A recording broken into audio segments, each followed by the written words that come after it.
Well, the first thing was just to figure out how we were going to do this whole project and the problem we had around us. Here in Texas, we have a big problem of a water crisis right now. It's looking at different type of eutrophication from runoff from fertilizer of these plantations and farms that are around us, and it's running off when it rains into these rivers, and it's making big algae blooms. And eutrophication is excessive nutrients that goes into water that is not supposed to be there, and it doesn't allow the fish to be able to have a good and safe life in their hometown or in their home area.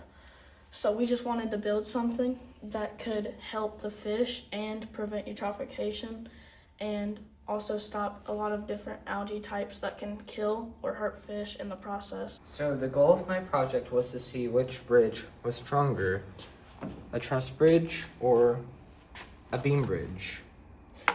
And in order to do that, I built two bridges or two beam bridges, and both of the bridges were built exactly the same way, with using 3 popsicle sticks for each beam, and also using the things underneath the deck as well. And then I just added trusses to one of them.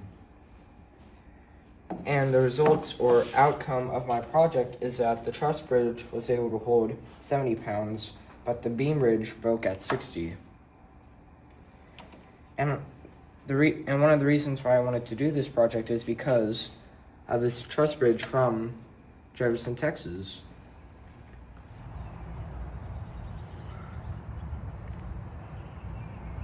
So Home Sweet Home Said the Crab is a test and experiment over which shells hermit crabs prefer and which ones they choose more often rather than other shells. The main reason for this project is because whenever the common American family goes to the beach, they pick up shells and take it home as a souvenir. And those shells, even though they do look empty, are not free to take home because they are the hermit crab's home. That's the only sort of survival they have, only thing that keeps them alive. And you might be asking, why is that? Why do they need a shell if they're an animal that has a hard, rough outer shell, like on their legs, on their head?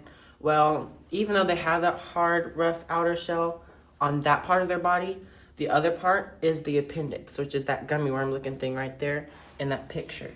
And that is very soft and very fragile, and without a shell to protect it, it'll completely rip, tear, or even burst if it gets too hot.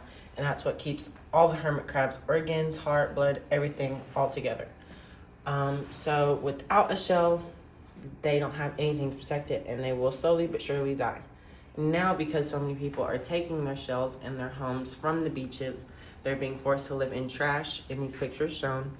And the trash that they're living in, because it is a little bit harder and a little bit more sturdy, is plastic and glass. And even though they are a little bit more sturdy, they can break very easy and cut or tear their appendix, which will eventually kill them anyway. But not only that, they can have toxic or harmful chemicals inside of the trash that can transform into their appendix because it absorbs moisture through that way. So I just wanted to do this test to inform common American families, to inform hermit crab owners, and to inform people that go to the beaches on what shells to leave behind at the beach and what shells they can take home.